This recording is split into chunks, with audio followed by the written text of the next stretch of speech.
রাজা তো মনে ঢাকা আছে। চল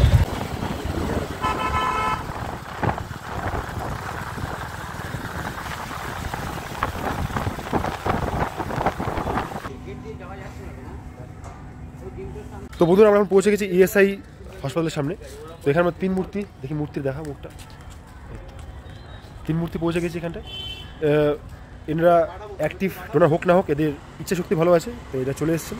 তো আমাদের মূলত লাইভ ডোনার খুব প্রয়োজন, কারণ কার্ড অনেক জায়গায় এখন অ্যাকসেপ্ট করে না। সেখানটায় কী হয় যে বলে যে তোমরা এখানে ব্লাড দিয়ে যাও, তার বদলে আমরা যিনি ভর্তি আছেন, যিনি দুস্থ ব্যক্তি আছেন, তাকে আমরা এখান দিয়ে রক্ত দিয়ে দেবো। তো কার্ড অনেকের কাছে অ্যাভেলেবেল হয়ে যায় বর্তমানের ক্ষেত্রে, কিন্তু লাইভ ডোনার কিন্তু খুবই মুশকিল তাদেরকে খুঁজে নিয়ে আসে। তো আপনারা আমাদের এটাই রিকোয়েস্ট যে আপনারা আশেপাশে একটা এ নিয়ে জাগৃতি বা এ নিয়ে একটা সোচ্চার হন, যে যেন মানুষ যেন রক্ত দিতে উদ্যোগী হন এবং তাদের নাম নথিভুক্ত করুন, যা দ্বারা তারা যখন প্রয়োজন হবে, মানুষের সোসাইটি করার প্রয়োজন হলো, তখন তারা এগিয়ে আসতে পারেন এবং সুন্দরভাবে এই ব্লাড ডোনেশন সুচারুরূপে সম্পন্ন হতে পারে। ধন্যবাদ।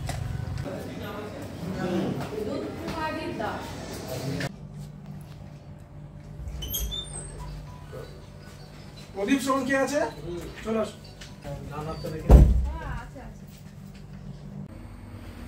তো নমস্কার বন্ধুরা, আমাদের ব্লাড ডোনেশন সম্পূর্ণ হয়ে গেছে এবং এখানে আমরা জানতে পারলাম যে যেহেতু এটা ইএসআইসি হসপিটাল, তাই জন্য এখানটায় ডিরেক্ট কোনো কার্ডের দ্বারা এখানে ব্লাড এক্সচেঞ্জ করা হয় না। তো কোনো যদি রিপ্লেসমেন্ট ডোনার আসেন, তার ব্লাড নিয়ে সেই যে দুস্থ ব্যক্তি আছেন তাকে যেই ব্লাড প্রয়োজন সেই ব্লাড এখান থেকে প্রোভাইড করা হয়। আর আরেকটা ব্যবস্থা, সেটা হচ্ছে আপনার যদি কেউ এখানে ডিরেক্টলি ব্লাড দিতে ইচ্ছুক হন, তারা এখানটায় 10টা থেকে 4টে সোম থেকে শুক্রবার ব্লাড দিতেই পারেন, কিন্তু এই ব্লাড আবার বাইরে নিয়ে যাওয়া যাবে না।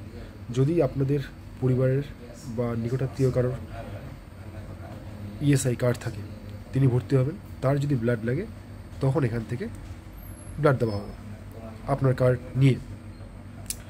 আর যদি সেটা আপনি না করেন, তাহলে আপনাকে বাইরে থেকে রিপ্লেসমেন্ট, যেরকম আমরা এসেছি আমাদের প্রতিবেশী দিদির প্রয়োজনীয়তা অনুযায়ী, তো আপনাকে সেরকম রিপ্লেসমেন্ট কোনো মানুষকে নিয়ে আসতে হবে, তার ব্লাড নিয়ে কালেকশন করা হবে, টেস্ট করা হবে, যদি সেটা যোগ্য হয় তাহলেই তবে সেই রক্ত বদলে প্রয়োজনীয় রক্ত দেওয়া হবে দুস্থ ব্যক্তিকে।